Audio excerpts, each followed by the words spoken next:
Well, it's weird because I never pitched a no-hitter anywhere. And Little League, junior college, high school, summer ball, never pitched a no-hitter in my life. We're playing the Phillies, a doubleheader in Philadelphia.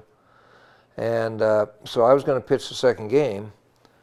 And so I had felt kind of cruddy all day. My stomach's all messed up, you know, one of them days where you just don't feel good. And so I didn't go to the ballpark for the first game. I stayed behind because no sense sitting out there for, you know, first game. So anyway, I get in the cab, and I'm driving to the ballpark in this cab, and I'm thinking, I want to tell the cab driver I'm going to pitch a no-hitter today. I don't know why. The thought just came in my head. So we drive through the hood there in Philly, get out, and, you know, I go in there and sit around. Well, the first game goes, it's one of them 15, 14 games, and it goes on forever and forever. So like a 4-hour game. So we don't start the second game till like 10:30 at night. So I go in, go down, start warming up, and I got this real bad ingrown toenail. And all of a sudden this thing is killing me. And I hadn't even thrown a pitch. I'm just moving out. God. So I go up to the locker room. We had this trainer named Culver. Was he there when you were there, Culver?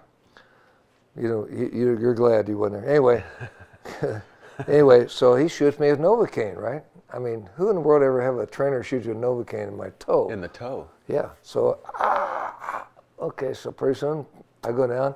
Well, when I get down, the umpires are out. They're exchanging lineups. I hadn't thrown a ball. So and in those days, I don't know if they had it when you were pitching, but in those days, the warm-up mounds were in front of the dugouts. There were still some. So I'm out there firing away as fast as I can go, you know. So I threw probably, I don't know, 15, 20 pitches. Well, having pitched some relief was kind of a, you know, it kind of helped me a little bit. So anyway, game starts, and my only thought was ease into this game. Don't try to, you know, out there and overdo it because you're going to hurt your arm. So, I mean, why I'd ever hurt my arm, I don't know. I never had a sore arm in my life. Well, anyway, so I'm starting off the inning, so I'm just kind of easing the ball in there. So 1 out, 2 out, 3 out. And so second inning, Richie Allen's up. And so Richie Allen hits a ground ball to Tony Perez, who's playing third. And I love Tony, but he was not a very good third baseman. The ball hit him, bounced to Woody Woodward, who's playing shortstop, and Woody picks up and throws it in the stands. So I'm thinking, well, that's a hit because Richie Allen, right? So he goes to second, ground ball to the right side, fly ball center field. He scores, 1-0. And so I go back and I sit down on the bench and I look up, and they don't have a hit up there. And I'm thinking, oh, they'll change that.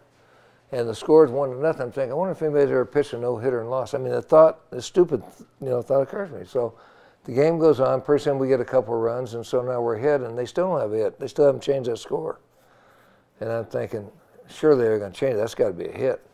It goes on, and so now about the 7th inning, here comes all these fans. There are probably 2,000 fans left in the ballpark at midnight in Philadelphia. You know, they're afraid to leave the ballpark because of the area. And so they're all over by our dugout, and they're every inning, hey, boys. So anyway, 7th inning, don't get a hit. 8th inning, don't get a hit. And there's a guy from Bakersfield playing for the Phillies, Johnny Callison. He's playing for the Phillies.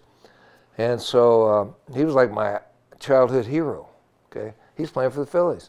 So I keep getting him out. So now the 9th inning comes up.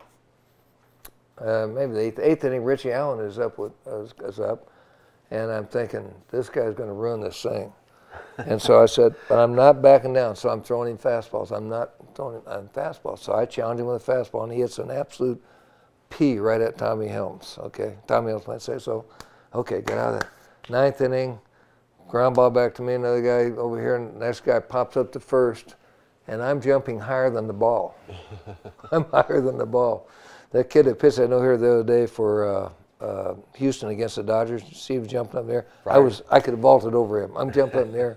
Ball come down, catch it. And so Pat Krause was the catcher, by the way, from Fresno, because Bench had caught the first game. And so anyway, it was just a day where God said, hey, this is your day, don't screw it up, okay? So somehow I got through it. But it's a dream come true when something like that happened. Somebody said, what was your feeling? I said, I don't know. How do you practice that? You don't know how to act on a no-hitter.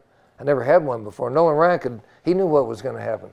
You know, I mean, he knew how to act. How do you know how to act when you're pitching a no-hitter, you know? I mean, it's just an unbelievable feeling. So it was hate to be remembered for that, but that's mostly what I'm remembered for. But people say, what was your biggest thrill? And I said, my biggest thrill was walking in that locker room, seeing my name on that locker every day for 9 years.